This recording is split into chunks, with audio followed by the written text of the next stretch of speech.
झारखंड प्रांत के गिरिडीह जिले की पुण्य भूमि तीर्थराज श्री समेत शिखर जी की वरदानी इच्छाओं तले मधुवन में अवस्थित है श्री भारतीय दिगंबर जैन त्रियोग आश्रम। श्री तेरापंथी कोठी जिनालय के सामने निर्मित इस भव्य जिन मंदिर में विराजमान है मूल नायक श्री 1008 आदिनाथ भगवान की अति मनोज्ञ एवं अतिशयकारी प्रतिमा। माना जाता है कि भगवान की इस पुण्य छवि के दर्शन मात्र से ही भक्तों के सभी कष्ट दूर हो जाते हैं और उनकी सभी मनोकामनाएं पूर्ण हो जाती हैं। लगभग 30 वर्ष पूर्व निर्मित हुए इस मंदिर में साधु संतों एवं त्यागी व्रतियों के आहार विहार की उत्तम व्यवस्था के साथ ही यहाँ आने वाले दर्शनार्थियों के ठहरने के लिए सभी सुविधाओं से युक्त आवास एवं शुद्ध भोजन की उत्तम व्यवस्था है। वर्तमान में परम पूज्य अन्न व शटरस त्यागी स्थिविराचार्य श्री 108 संभव सागर जी गुरुदेव एवं परम पूज्य बालाचार्य श्री 108 मोक्ष सागर जी महाराज यहाँ विराजमान हैं और उन्हीं के पावन सानिध्य में प्रतिदिन बीजाक्षर मंत्रों के साथ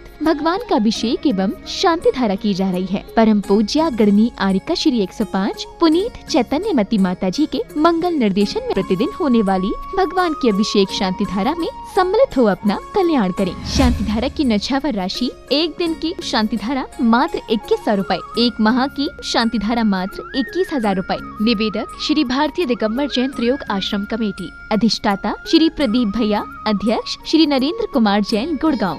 दान एवं सहयोग राशि के लिए बैंक डिटेल्स बैंक भारतीय स्टेट बैंक शाखा मधुवन शिखर जी। खाता धारक श्री भारतीय दिगंबर जैन त्रियोग आश्रम ट्रस्ट। खाता संख्या 4011828946। IFS code SBIN 0018763। अधिक जानकारी के लिए संपर्क करें 8780369409 98732 51858 7979030377।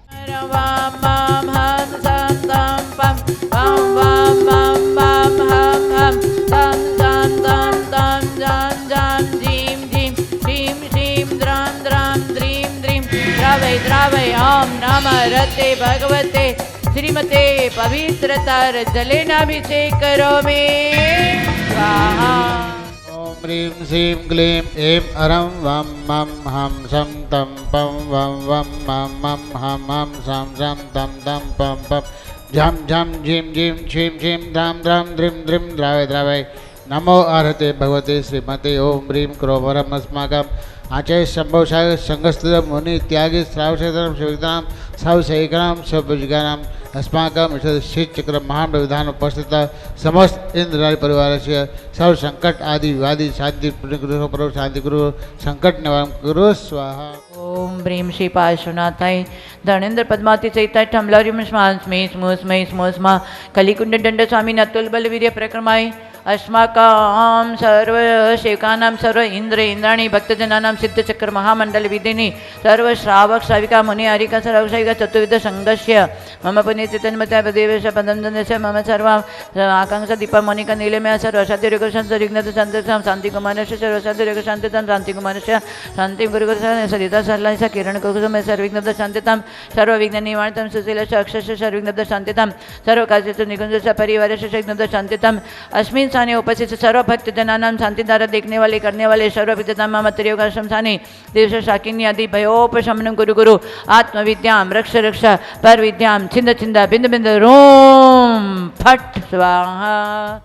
संपूज्यकानां प्रतिपालकानां यतीन्द्र सामान्य तपोधनानां देशस्य राष्ट्रस्य पुरस्य शरणा करोतु शांतिं भगवान जिनेन्द्र। ओम जय जय हमसा त्रैलोक्य स्वामिने भगवन्तोपरि पंचामृत विषेक महाशांति धारा पूजित जलादि अर्घ्यम निरूपामि दी। आचार्य ने एक सूत्र में बहुत बड़ी बात कह दी है, अरिहंतादिषु भक्ति सम्मतम। अरिहंत की भक्ति श्री जिनेन्द्र की भक्ति हमें सम्यक्त का कारण बनती है। जिसको सम्यक्त हो जाता है वो सम्यक दृष्टि अपनी देह में आत्मबुद्धि नहीं रखता है। उन सम्यक दृष्टि को ऐसा ज्ञान हो जाता है, सम्यक ज्ञान, वो संसार शरीर भोगों की असारता को जान लेता है, पहचान लेता है। इसलिए वो घर में रहते हुए भी जल से भिन्न कमल के समान रहता है। सम्यक दृष्टि की ये महिमा है। आचार्य ने, संबंध भद्र आचार्य ने कहा, सम्यक दर्शन शुद्धा नारक तिर्यंच नपुंसक स्त्री स्वानी दुष्कुल विकृत अल्पायु दरिद्रताम च नाप्य व्रतिका। संबंध भद्र आचार्य ने रत्नकरण श्रावकाचार्य में कहा, सम्यक दृष्टि कभी नरक में नहीं जाता है, दुष्कुल में नीच कुल में पैदा नहीं होता, उच्च कुत्र में जाता है, श्री पर्याय छेद हो जाती है।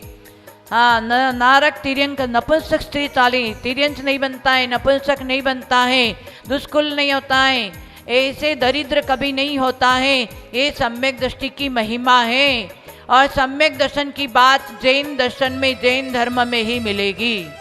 इसलिए जैन धर्म हमें प्राप्त हुआ है तो हमारी भक्ति सम्यक भक्ति होनी चाहिए, मिथ्या भक्ति नहीं होनी चाहिए।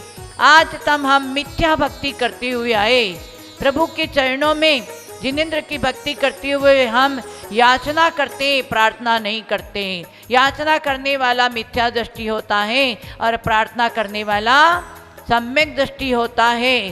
प्रार्थना की भाषा अलग है और याचना की भाषा अलग है। याचना करने वाला बोलता है, भगवान पहले आप मालदार थे, वो माल हमें मिल जाए, इसलिए हम आपके चरणों में आए हैं। सम्यक दृष्टि प्रार्थना करता है, भगवान हमारा तत्वों का मनन हो। ये आप लोगों को सबको ध्यान रखने की चीज है। हमें भी ये हमेशा प्रार्थना करना, भगवान हमारे तत्वों का मनन हो, मिथ्यात्व का वमन हो, मिथ्यात्व का वमन हो, कषायों का शमन हो, इंद्रियों का दमन हो और आत्मा में रमण हो, तो निश्चित हमारी समाधि साधना, समाधि मरण अंत में हो सकता है। ये समाधि का सोपान है। समाधि की सीढ़ियों पर चढ़ना हो तो आपको तत्वों का मनन करना पड़ेगा। जीव जीव आश्रव बंध संवर निद्रा मोक्ष 7 तत्व बताया है। उस 7 तत्व में संसार का कारण कौन सा है? तत्व, आश्रव और बंध। और मोक्ष का कारण है संवर और निद्रा, ये मोक्ष का कारण है। और इन 7 तत्वों में जीव तत्व मुख्य है। जीव को ये जानना पड़ेगा कि मिथ्यात्व क्या है, सम्यक्त्व क्या है। जीव यदि जान लिया कि मिथ्यात्व ये है तो मिथ्यात्व को छोड़ करके सम्यक्त के मार्ग में आगे बढ़ना चाहिए। आज भी सम्यक्त मार्ग खुला है। जिनेंद्र भगवान की भक्ति करने से आज भी हमें सम्यक दर्शन हो सकता है। इसलिए हमारी भक्ति ऐसी होनी चाहिए। धवल ग्रंथ में दीनसेना स्वामी ने कहा कि ऐसी भक्ति करो, अंतरंग से भक्ति करो। ऐसी भक्ति करने से हमारा निकाचित कर्म भी ढीला पड़ जाता है। ऐसी भक्ति करो, ऐसी भक्ति का सुअवसर आज भी है। निकाचित कर्म को ढीला करने की योग्यता आज भी भव्य आत्मा में है। इसलिए देव साहस गुरु की भक्ति ढोंग की नहीं, ढंग की भक्ति करनी चाहिए।